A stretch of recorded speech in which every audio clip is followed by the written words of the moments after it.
Hello বন্ধুরা, সবাইকে welcome জানিয়ে আজকে আবারও একটি নতুন ভিডিও নিয়ে হাজির হয়ে গেলাম।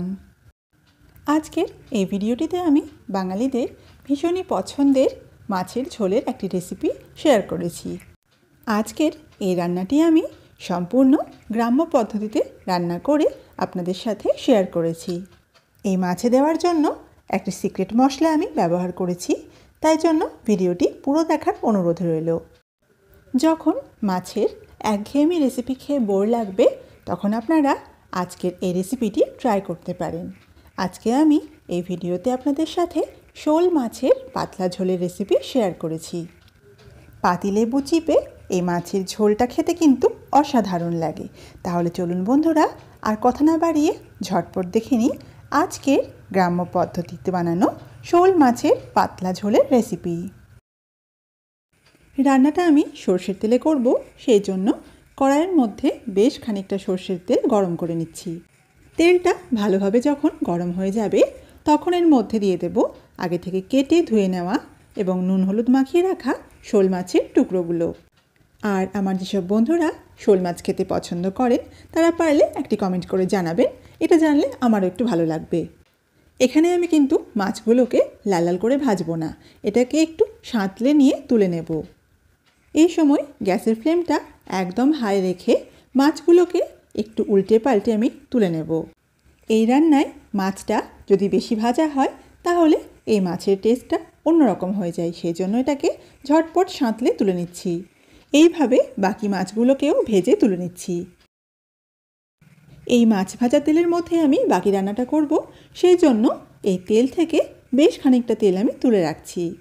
এবারে কড়াইয়ের মধ্যে যে বাকি তেলটুকু রয়েছে তার মধ্যে দিয়ে দিলাম একদম কোচানো পেঁয়াজ আর দিয়ে দিচ্ছি তেজপাতা। পেঁয়াজটাকে নেড়ে চেড়ে গোল্ডেন ব্রাউন করে নিচ্ছি। এখানে পেঁয়াজটা ভাজা হয়ে গেলে আগে থেকে যে মাছগুলো ভেজে রেখেছিলাম সেগুলোকে পেঁয়াজের ওপরে দিয়ে দিলাম। আর এরই সাথে এর মধ্যে দিয়ে দিচ্ছি আদা আর রসুন বাটা। এই রান্নার সমস্ত উপকরণ আর পরিমাণগুলো আমি ডেসক্রিপশন বক্সে দিয়ে দেবো, আপনারা সেখান থেকে একটু দেখে নেবেন। এরই সাথে এর মধ্যে দিয়ে দিলাম পরিমাণ মতো নুন আর দিচ্ছি হলুদ গুঁড়ো। এখানে মাছের ঝোলটাকে একটু টকটকে করার জন্য অল্প করে কাশ্মীরি লঙ্কার গুঁড়ো দিয়েছি, তবে এটা পুরোপুরি অপশনাল, হাতের কাছে থাকলে দেবেন, না হলে এটাকে পুরোপুরি স্কিপ করতে পারেন। এবারে মাছের মধ্যে দিয়ে দিচ্ছি জল। এখানে আপনারা আপনাদের প্রয়োজন অনুযায়ী জলটা দেবেন। আমি যেহেতু এখানে পাতলা ঝোল রেখেছি সেই জন্য জলের পরিমাণটা একটু বেশি দিয়েছি। কড়াইয়ের ঢাকাটা এবারে বন্ধ করে দিচ্ছি। এই মাছটা যতক্ষণে ফুটে উঠছে ততক্ষণ চলুন একটা সিক্রেট মশলা বানিয়ে নিই, যার জন্য কড়াইতে দিয়ে দিচ্ছি শুকনো লঙ্কা।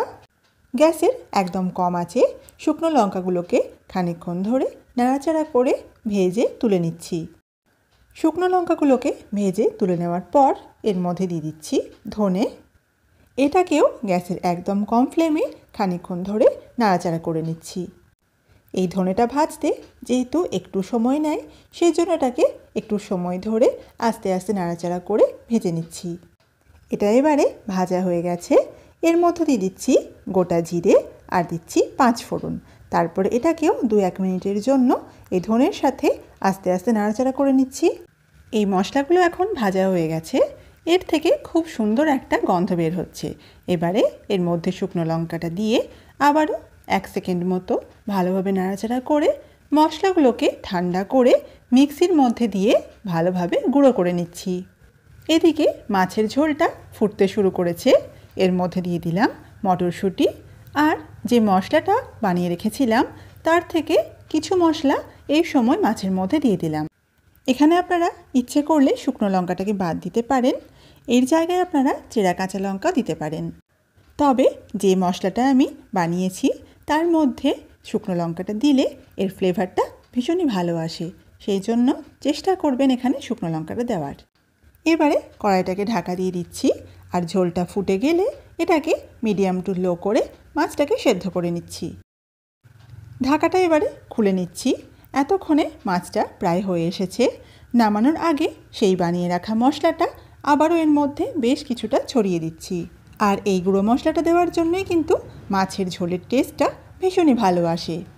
সব জিনিসগুলোকে একবার হালকা হাতে একটু মিশিয়ে দিচ্ছি।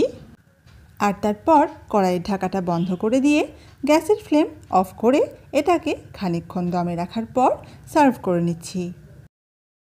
এবারে শোল মাছটাকে পরিবেশন করে নিচ্ছি।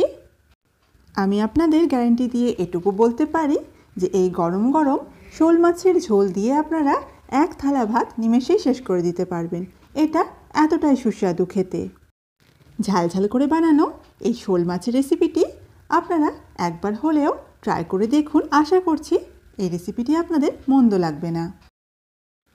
তাহলে বন্ধুরা, আজকের এই সহজ সরল ভিডিওটি যদি আপনাদের ভালো লেগে থাকে তাহলে অবশ্যই ভিডিওটিকে লাইক, শেয়ার, কমেন্ট করতে ভুলবেন না।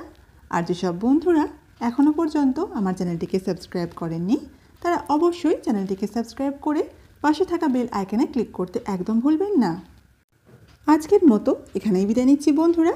সবাই খুব ভালো থাকবেন এবং সুস্থ থাকবেন।